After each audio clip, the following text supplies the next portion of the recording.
C'est parti pour la vidéo de présentation du programme Burneware Free en version 3.3.1. Je vais lancer l'installation du programme, exécuter.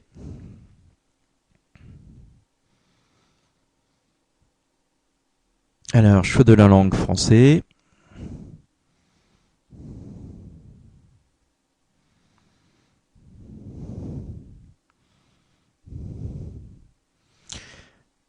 Alors, il est un petit peu long à se lancer.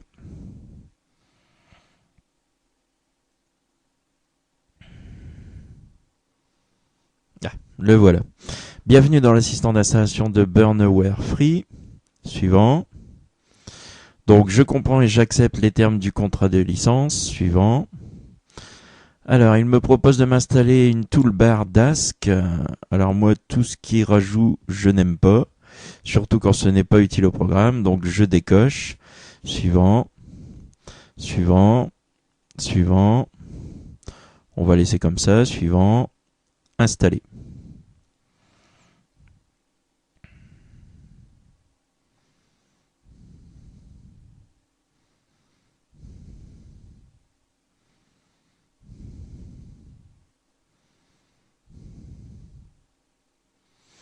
Alors, exécuter Burneware Free, je laisse cocher, terminé.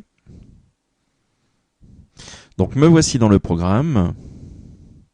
Alors, je vais autoriser mon pare-feu. Donc, le programme se compose d'une multitude d'icônes, triées en catégories, une catégorie données, multimédia, image disque ou encore utilitaire.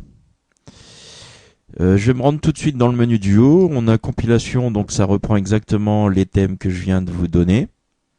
Ça reprend les icônes que vous voyez à l'écran. Ici, paramètres, vérifier les mises à jour démarrage, fermer la fenêtre principale lorsqu'un projet est lancé, ou encore restaurer les paramètres par défaut. Et bien sûr, le menu d'aide. Donc comme vous le voyez, il n'y a pas grand-chose d'origine, mais en fait, c'est à l'intérieur des modules que vous aurez un petit peu plus d'options.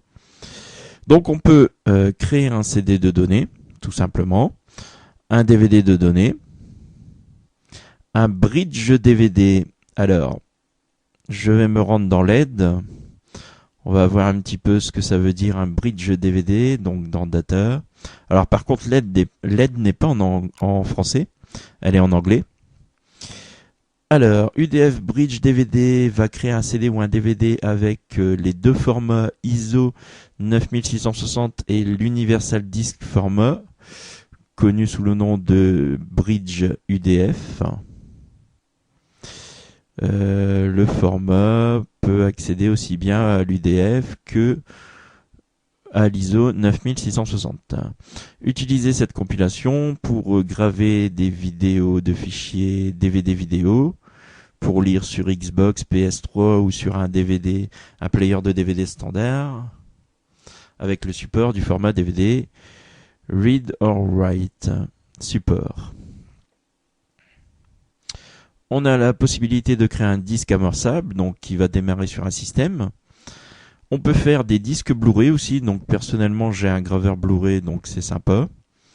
On peut créer des CD audio, on peut créer des disques MP3, on peut créer des DVD vidéo, donc si je clique, il va me créer automatiquement les répertoires audio et vidéo typiques des DVD vidéo. Je peux graver une image ISO, donc si je clique ici, je vais devoir récupérer mon fichier image en faisant parcourir et il va me le graver sur un CD ou un DVD. On peut créer une image ISO, alors créer oui, mais là c'est à partir de fichiers. Donc on choisit le système de fichiers ISO 9600, Universal Disc Format, voir les deux. OK, et ensuite en fait, on ajoute les fichiers à la main. Ici, je peux créer une image ISO amorçable.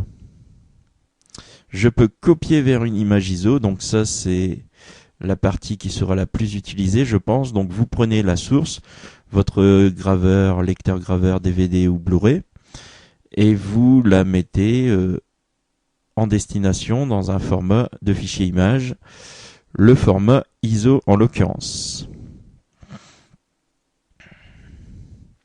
Bien évidemment, on peut aussi effacer le disque et avoir des informations sur le disque. Si je clique dessus, je vais prendre mon véritable graveur Blu-ray où il y a un disque vierge. Donc type de disque DVD plus RW, disque vierge avec l'espace total. Je n'ai rien utilisé, 0 mégas. Je peux avoir des informations sur le périphérique, c'est-à-dire sur mon graveur. Donc ici j'ai le numéro de série, le nom du produit, etc., etc. Alors je vais prendre par exemple un DVD de données, c'est ce qui sera le plus utilisé généralement. Donc ici on choisit le graveur de DVD, donc là c'est mon graveur de Blu-ray. Ici on choisit la vitesse à laquelle va s'effectuer la sauvegarde. Ici sur le côté je peux ajouter des fichiers, bien évidemment. Je peux aller au niveau supérieur, revenir en arrière. Je peux créer un dossier.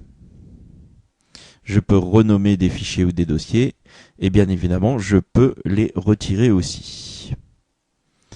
Alors, si je vais dans le menu là-haut, donc j'ai nouvelle compilation, charger une liste de fichiers, j'ai les paramètres du programme ici, donc gravure, finaliser le disque, écriture ultérieure impossible, donc on peut cocher, vérifier les données du disque en fin de gravure, simuler le processus de gravure, etc., etc. Vous avez toute une série d'options. Ici, vous avez UDF, utiliser les paramètres automatiques, on va laisser ça comme ceci. Et vous avez le label ici, avec le nom de l'application, fichier bibliographique, fichier de copyright, préparation, etc., etc. Éditer, vous avez collé, donc l'ajout de fichier, créer un dossier, ça reprend un petit peu ce que je vous ai montré sur le côté. Ici, graveur, j'ai gravé la compilation, effacer le disque réinscriptible, information sur le média, ou encore éjecter le disque. Voir la barre latérale, et enfin, le menu d'aide. Donc tout ce que vous avez à faire pour, par exemple, créer une compilation de données, c'est de rajouter vos fichiers. Et une fois que tous vos fichiers sont ajoutés, vous cliquez ici sur le gros bouton rouge, graver. Voilà, c'est tout pour cette présentation de logiciel.